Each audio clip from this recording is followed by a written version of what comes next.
Dans cette vidéo, je vous montre comment paramétrer Bolt et Ollama pour faire fonctionner les deux et générer les tokens de manière illimitée sur votre Bolt en local. Dans une précédente vidéo, déjà, je vous montrais comment installer Bolt sur votre machine et l'utiliser gratuitement. Et dans une autre, je vous ai montré comment installer Ollama pour pouvoir exploiter les différents modèles de langage disponibles gratuitement. Dans cette autre vidéo, je vais vous montrer comment faire fonctionner les deux pour générer le code de manière illimitée sur votre machine en local. Si vous êtes nouveau sur la chaîne, n'oubliez pas de vous abonner et de cliquer sur la cloche de notification. On va commencer tout de suite. Donc, on va déjà commencer par vérifier que Ollama est bien installé sur la machine et qu'il fonctionne. Il suffit d'aller en ligne de commande et de taper Ollama -v. Donc, comme vous pouvez voir, j'ai la version 0.4.5 qui est installée sur ma machine. Et on peut aussi essayer en allant sur localhost, en tapant le port 11434. Donc, on constate qu'il est bien sur running. Donc, Ollama, c'est bon, c'est validé. Maintenant, on va juste ouvrir notre projet. Là, je suis sur Cursor. J'ai ouvert le projet Bolt que je vous ai montré dans la précédente vidéo, comment installer Bolt en local. Je vais juste démarrer. Je vais juste le démarrer et on va voir.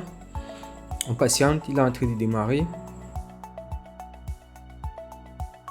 Ok, là c'est bon. Il me dit qu'il a démarré.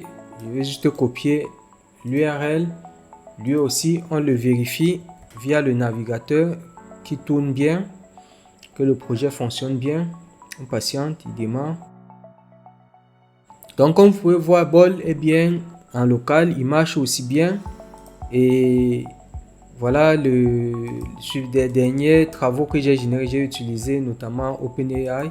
Donc, Bolt fonctionne bien. Si je pars par exemple sur Ollama, il me propose ça parce que bon, précédemment j'ai paramétré et je vais vous montrer comment paramétrer pour que les modèles de Ollama s'affichent ici. Et si vous n'avez pas encore installé, comme je vous ai dit, j'ai une vidéo qui montre comment installer. C'est vraiment étape par étape comment vous allez installer Ollama en local et installer Bolt en local. Donc, une fois que les deux sont réunis et que vous avez installé vos modèles de langage, une fois de plus, dans la vidéo de Ollama, je montre comment on installe les modèles de langage. Une fois que les deux conditions sont réunies, on revient sur le projet. On revient simplement sur le projet. On ouvre le fichier de paramétrage et on cherche la variable Ollama API base URL. Cette variable-là, on va simplement lui donner la valeur qui est là, localhost avec le port 11434. Ce port, c'est bien l'URL de Ollama par défaut. Quand vous installez, il vous dit qu'il écoute ce port-là. Donc, on donne cette URL-là ici. Bon, le projet recharge. Il y a des erreurs là, mais c'est pas grave. Il recharge. Donc, une fois qu'on donne, maintenant, on peut revenir sur notre Bolt et à ce moment, quand vous choisissez Ollama, vous aurez les deux modèles. Bon, là, il est en train de recharger, j'imagine. On va juste patienter. Je vais choisir un autre et puis revenir dessus. Il est bien là. Voilà mes deux modèles qui sont installés. Pour vérifier que les modèles qui sont installés, comme je vous ai dit, il faut juste taper Ollama list. Donc, comme vous pouvez voir, j'ai deux modèles de langage que j'ai installés. Et ce sont ces deux modèles-là qui apparaissent justement ici. Donc, si j'installe un autre modèle, ça va apparaître ici. Une fois que ça apparaît, vous connaissez ce qu'il reste à faire. Vous choisissez et puis vous tapez. Je vais juste attirer votre attention sur le fait qu'il faut quand même avoir une machine assez puissante. Là, actuellement, j'ai surtout la RAM. Au niveau de la RAM aussi. Là, actuellement, j'ai 20 Go de RAM sur ma machine, mais j'ai beaucoup de process qui tournent. Et bon, malheureusement, je ne peux pas les arrêter parce que voilà, je suis en train de faire d'autres travaux.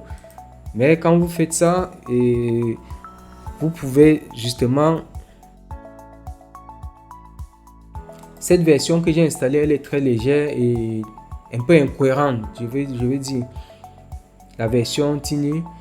Là, on va prendre la 3.2 et on va tester. Mais malheureusement, j'aurai probablement une erreur qui va me dire que je n'ai pas suffisamment d'espace mémoire. Oui, là, vous voyez une erreur. Si je pars dans la console, c'est simplement pour me dire que le modèle n'a pas suffisamment d'espace pour fonctionner. Il a besoin de 16 Go et je n'ai que 8 Go de RAM de libre.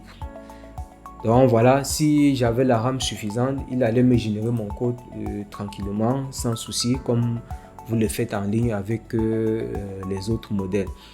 Donc vous pouvez installer d'autres modèles. Il y a même un modèle qui est spécifique, entraîné pour le codage, qui est Codlama, qui est aussi très bien. J'ai vu quand même des bons retours dessus.